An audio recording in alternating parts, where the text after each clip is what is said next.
Big game tonight. You want to give us a preview of your match against Akron?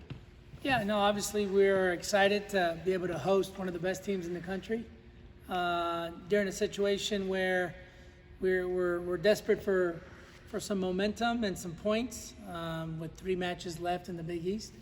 And so I think the boys are up for it, and I think there's beautiful weather on the forecast, so looking forward to it. Questions? What's at stake for you tonight? What is this stretch run start to represent? Quite frankly, it's time for us to rack up some points if we want to be part of the postseason. And the guys, I think, know and understand that. In our conversations that we've had with our guys, it's that we've played some really, really good football this season. I think we've played over 1,100 minutes, 13 matches, and I can honestly tell you that probably 40 minutes of those 1,100 minutes or so, we've been in control. And so we've underachieved when it comes to results. Having said that, we're 2-1 in the Big East. It's a tight race, and there's still 9 points to be had. And so all the 3 teams that we're playing against in the next week and a half are above us. And so we have our fate in our own hands. What does it do for the profile of the league, having a team like Akron in it, just being sports specific and giving an opportunity to really test your play against them? No, I think it's great.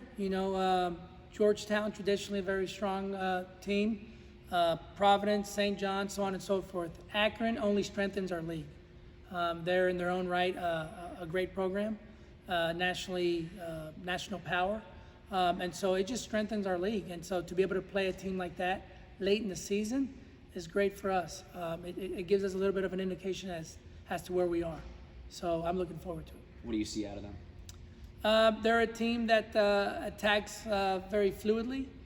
They're free-flowing.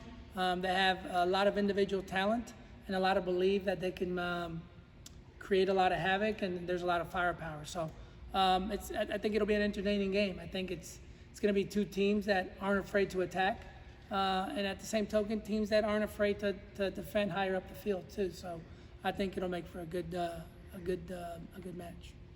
You mentioned maturity as maybe a reason that Butler match didn't result in 3 points with a late lead.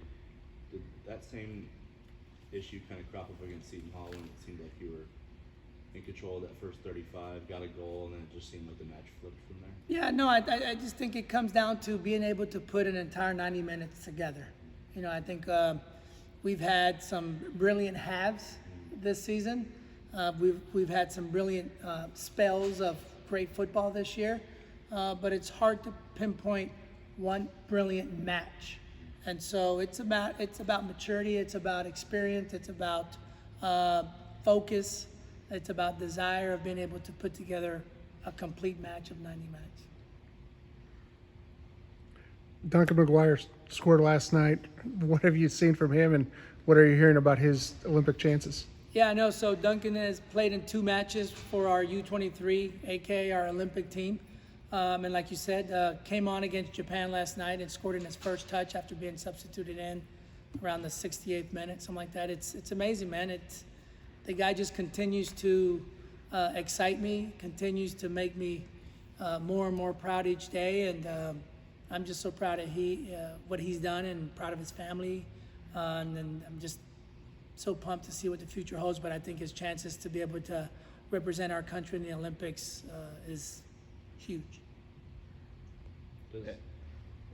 Does the O with Akron excite the guys at all? Like, to get an undefeated team in your own stadium this late in the season, does that add some juice to the matchup? Oh, does it? Absolutely. It did with Marquette when they came in. I think they were ranked top 10 in the country and 6-0 when they got here, and it's going to do the same for us having Akron come into our house. Guys will be jazzed. Any more questions?